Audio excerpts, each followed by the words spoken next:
group Black Lives Matter continues to receive support from both Republicans and Democrats. Many are unaware of the group's more sinister origins. One America's Pearson Sharp has more of the organization's direct ties to domestic terrorists. America is under threat from a radical organization that's terrorizing its citizens. But it's not a right-wing fascist group like the mainstream media claims. It's actually a left-wing fascist organization known as Black Lives Matter. The idea that Black Lives Matter is not a controversial one, but that's not what this group is about. From the start, Black Lives Matter was designed to destroy traditional American values, and its leaders and founders have admitted to being radical Marxists and socialists. As so many have pointed out over the last few weeks, this movement was never about racial justice, but about pushing progressive ideology supported by extremist billionaires like George Soros. And this isn't a group that wants to find a peaceful middle ground. Black Lives Matter are as extremist as they come.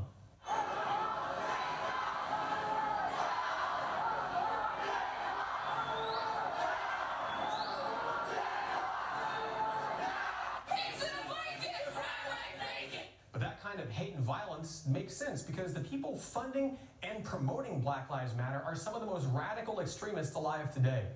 That includes the organization Thousand Currents, which donates heavily to Black Lives Matter and whose board of directors is run by people like Susan Rosenberg, a woman who started out as a member of violent communist revolutionary groups in the 1960s. She was part of the May 19th communist organization and carried out bombings at an FBI field office and even the U.S. Capitol building in support of the Black Liberation Army.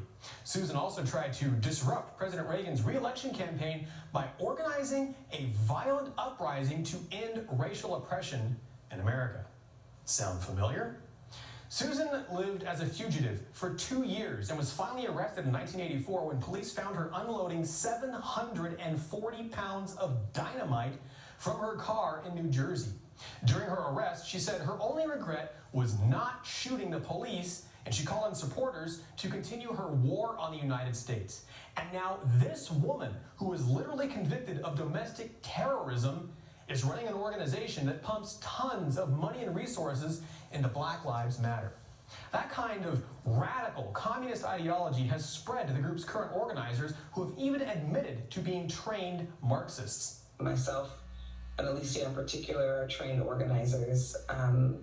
We are trained Marxists. The co-founders of Black Lives Matter, Patrisse Cullors, was even mentored by Eric Mann, who was a convicted member of the terrorist organization Weather Underground.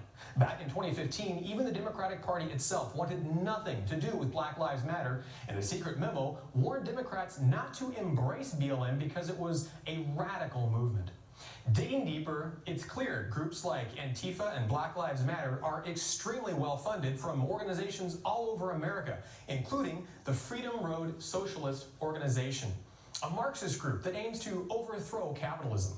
That group has numerous fronts, nearly all of which donate heavily to Black Lives Matter, including many popular brands and companies you might have heard of, such as Ben & Jerry's, the Ford Foundation of the Ford Motor Company, the Rockefeller Foundation, and, of course, George Soros's Open Society Institute. Leaked documents from 2015 also show Soros's institute claiming the violence in Baltimore over the death of Freddie Gray was a unique opportunity to help activists in the city. And that included a $650,000 donation in support for the groups involved with Black Lives Matter. These are just a tiny handful of the astonishing number of companies, trusts, foundations, and organizations that all finance groups like Antifa and Black Lives Matter.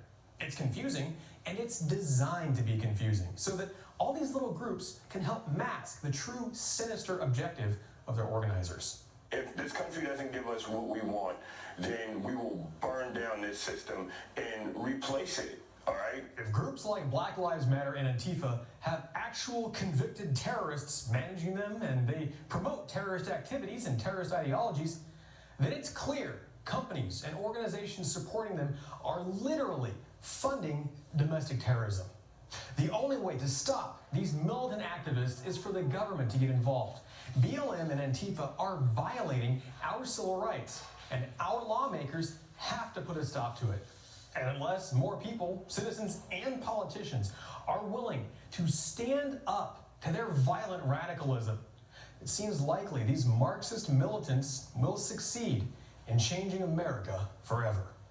For One America News, I'm Pearson Sharp.